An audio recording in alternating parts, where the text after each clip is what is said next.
మా బీసీ నాయకుడు ex minister Jogi Ramesh అన్నను అన్యాయంగా అక్రమంగా లేని కేసుని సృష్టించి లేని లిక్కర్ అంశాన్ని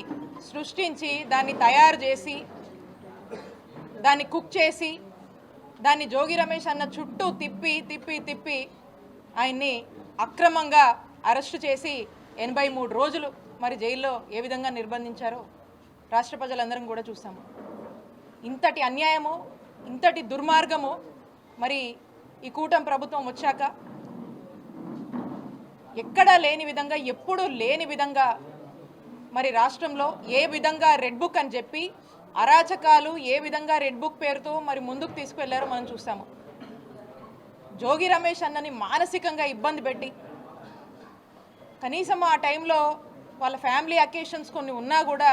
అయినా కూడా ఏమాత్రం కూడా లెక్క చేయకుండా మానసిక ఒత్తిడి ఒక జోగి రమేష్ అన్నతో కాదు, ఆఖరికి ఆ టైంలో అరెస్ట్ చేశారు. అక్కడ హెల్త్ చెకప్స్ చేస్తుంటే తన భార్య తన దగ్గరికి వెళ్ళి భర్తను పలకరించుకుందామనేటువంటి ప్రయత్నం చేస్తే కూడా ఆమెను కూడా ఇబ్బంది పెట్టి ఏ విధంగా పోలీసులు చాలామంది ఆ వీడియో చూశారు